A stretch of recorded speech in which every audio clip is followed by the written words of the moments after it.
මම වෛද්‍ය චාන්දනී විතාන අධ්‍යක්ෂ පරිසර සෞඛ්‍ය හා වෘත්තීය සෞඛ්‍ය අමාත්‍යාංශය. අපි ඇත්තටම දැන් ශ්‍රී ලංකාව ගොඩක් සෞඛ්‍ය අතින් දියුණු රටක්. ඒ නිසා අපි නිතරම ආහාර සහ ජලය සම්බන්ධයෙන් අපි නිතරම සැලකිලිමත්. නමුත් අපි එදිනෙදා නිතරම ජීවිතේ ඉපදුණු දවසේ ඉඳලා මිය යන දවස දක්වා අපි හුස්ම ගන්නවා. නමුත් අපි නිකමටවත් හිතුවේ නැහැ මේ හුස්ම ගන්න වාතයේ පිරිසිදුකම සම්බන්ධයෙන්. ඇත්තටම වායු දූෂණය කියන එක ලෝකෙ දැන් එන්න වැඩි වෙලා තියෙනවා. ඒ නිසා ඇත්තටම නොයෙකුත් විදි වලින් අකල් මරණ සංඛ්‍යාව වැඩි වෙලා තියෙනවා වායු දූෂණය නිසා සිද්ධ වෙන. මිලියන 7ක් 8ක් අතර ප්‍රමාණයක් ලෝකේ වායු දූෂණය නිසා අකල් මරණ සිද්ධ වෙනවා. ඒ වගේම ලංකාවෙත් 7000ක් පමණ වසරකට මේ වායු දූෂණය නිසා අකල් මරණ සිද්ධ වෙනවා. ඉතින් මේකට ප්‍රධාන හේතුව තමයි මේ වාතයේ තියෙන නොයෙකුත් අහිතකර වායු අංශු. කාබන් ඩයොක්සයිඩ් වැඩිවීම, කාබන් මොනොක්සයිඩ්, ඒ වගේම නයිට්‍රස් ඩයොක්සයිඩ්, සල්ෆර් ඩයොක්සයිඩ්, ඒ වගේම PM 2.5ට වඩා අඩු ඉතා සියුම් අංශු. මේ අංශු කෙලින්ම අපි ශ්වසනය කරනකොට ශ්වසන මාර්ගය හරහා පෙනහළු ඇතුළටම කිඳා බහිනවා. ඒක රුධිරයට පවා ගමන් කරන්න පුළුවන්.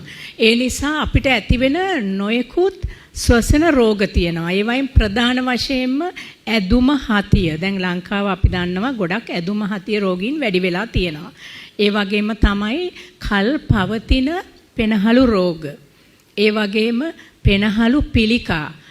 පෙනහළු රෝග විතරක් නෙමෙයි. හෘද රෝග, heart attack, අංශභාග මේ හැම දෙයක්ම හැදෙනවා වායු දූෂණය නිසා. ඉතින් අපි බලමු කොහොමද මේ වායු දූෂණය සිද්ධ වෙන්නේ කියලා. ප්‍රධානවම මේ වායු දූෂණය සිද්ධ වෙන්නේ අපේ එලිමහනේ වාහන නිසා. ඉතින් අපිට ඒක වළක්වා ගන්න පුළුවන් අපි ඉලෙක්ට්‍රික් වාහන වලට, ඒ කියන්නේ විදුලි වාහන වලට ගියොත්, හයිබ්‍රිඩ් වලට ගියොත් අපිට මේ වායු දූෂණය යම් පමණකට අඩු කරගන්න පුළුවන්. ඒ වගේම කර්මාන්ත වලිනුත් විශාල ලෙස පරිසර දූෂණයක් සිද්ධ වෙනවා. ඒ වගේම තමයි නොයෙකුත් මේ මිනිසා විසින් ඇති කරන නොයෙකුත් ගිනි තැබීම්. ඒ කියන්නේ අපි එක එක දේවල් විනාශ කරනවා නේද? ගිනි තියනවා, ගෙවල් මිදුලේ ගිනි තැබීම් සිද්ධ කරනවා. මේ සියලුම ආකාරයේ ගිනි තැබීම් වලින් අපේ පරිසරය දූෂණය වෙනවා.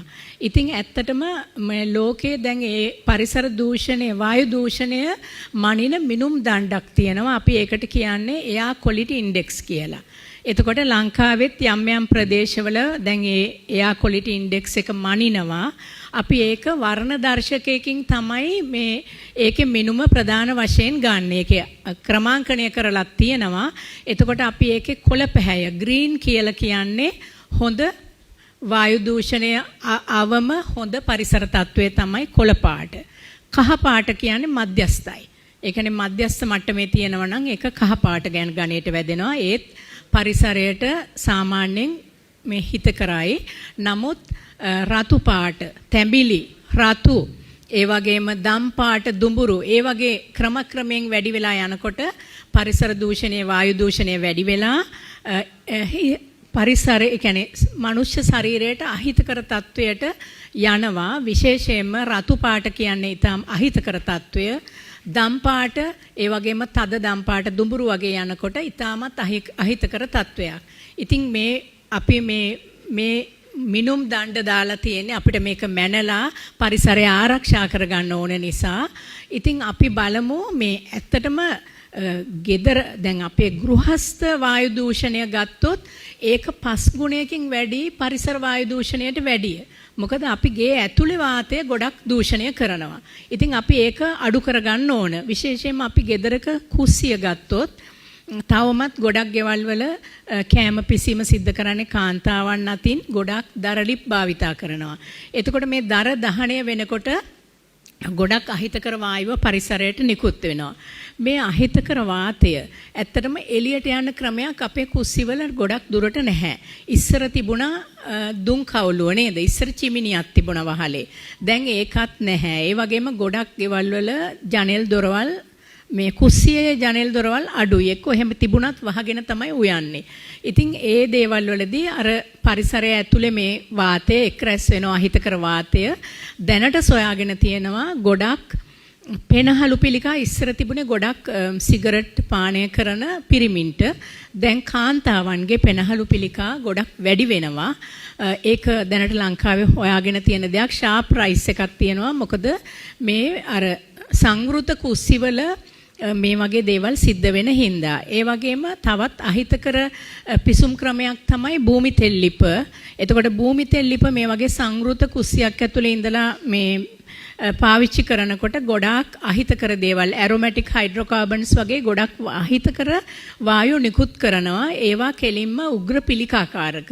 ඒ නිසා කොහෙත්ම සංවෘත පරිසරයක ඉඳලා භූමි තෙල් ලිපක උයන එක සුදුසු නැහැ. ඒ වගේම අපි ඊළඟට කතා කරොත් ගෑස් ලිප අර දේවල් වලට වඩා ආරක්ෂාකාරී. අපි ගෑස් ලිපක් පාවිච්චි කරනවා වුණත් දොර ජනෙල් අරගෙන තමයි පාවිච්චි කරන්න ඕන. ගෑස් ලිපේ දැල්ල නිල් පහට දැල් වෙනවා කියන්නේ ඒක අපිට උයන්න හොඳ තත්වයක්.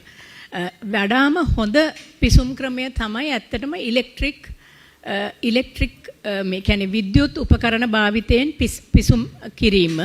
උදාහරණයක් විදිහට රයිස් කුකර් එකේ බත උයන එක, එහෙම නැත්නම් ඉන්ඩක්ෂන් කුකර් එකක් වගේ පාවිච්චි කරන එක. ඒ දේවල් ඇත්තටම පරිසර දූෂණය අවම වෙලා, ඒ කියන්නේ ලොකු පරිසර දූෂණයක් සිද්ධ නොවි උයන්න පුළුවන්. ඇත්තටම අපිට සෝලා පැනල්ස් වගේ ගෙදර තියෙනවා නම් වියදම අඩු කරගෙන අපිට විද්‍යුත් පිසුම් ක්‍රමවලට යන්න පුළුවන්.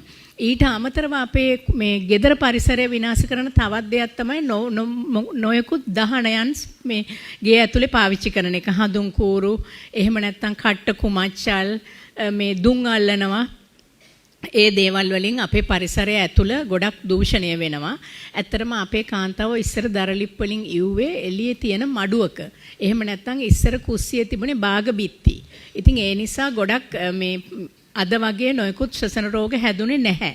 දැන් තත්ත්වය ඊට වැඩිය වෙනස්. ඉතින් ඒ වගේම තමයි අපි නිවස පිරිසිදු කිරීමේදී ගොඩක් වෙලාවට අපිට පුළුවන් නම් තෙත මොපර් එකක් පාවිච්චි කරලා දූවිලි අයින් කරන්න, බිමගේ මදිනකොට දූවිලි අයින් කරන්න.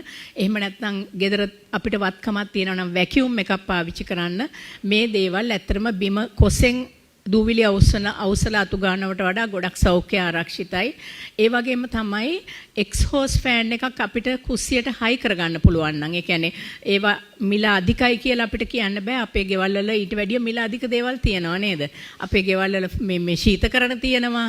එතකොට මේ රූපවාහිනිය තියෙනවා. ඉතින් ඒවත් එක බැලුවහම මේ ඊට වඩා මිල අඩුවෙන් අපිට ගන්න පුළුවන් එක්ස්හෝස් ෆෑන් එකක් හයි කරගන්න පුළුවන් කුස්සියට. එතකොට අර තියෙන වායු දූෂණය මේ එක්ස්හෝස් ෆෑන් එකෙන් ගොඩක් අවම කරගන්න පුළුවන්.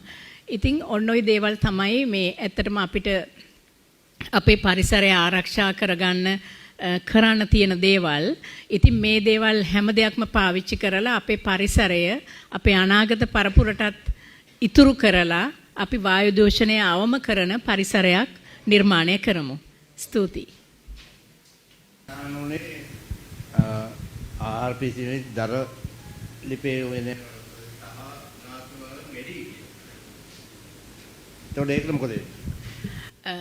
මෙහෙමයි මම කතා කරන්නේ විද්‍යානුකූල සොයා ගැනීම මත පදනම් වෙලා මේ ආහාරවල රසය ගැන නෙවෙයි මම කතා කරේ ආහාර උයන පුද්ගලයාගේ සෞඛ්‍ය තත්වය ගැන.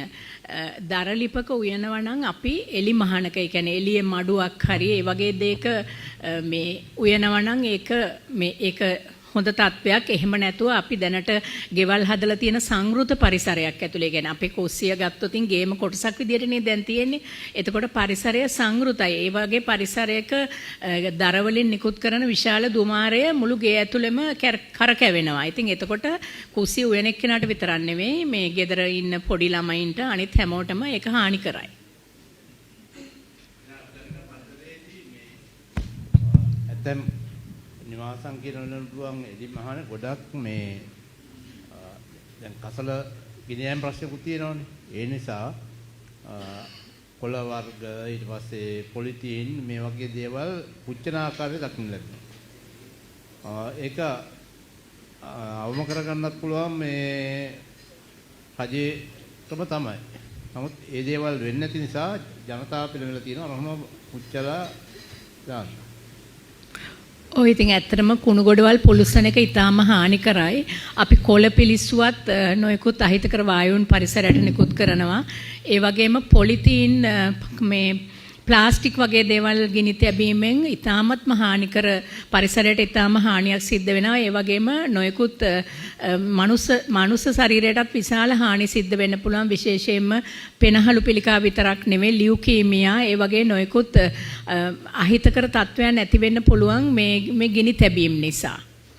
ඉතින් ඒ නිසා අපි ඒකට ක්‍රම හොයාගන්න ඕනේ. ඒ කියන්නේ මේ ගිනි තියන්න බැරි නම් අපිට වල දාන්න පුළුවන්. එහෙම නැත්නම් කුණු එකතු කරන තැනකට ගිහින් දාලා හරි පරිසරය ආරක්ෂා කරගන්න අපි උත්සාහ කරන්න ඕනේ.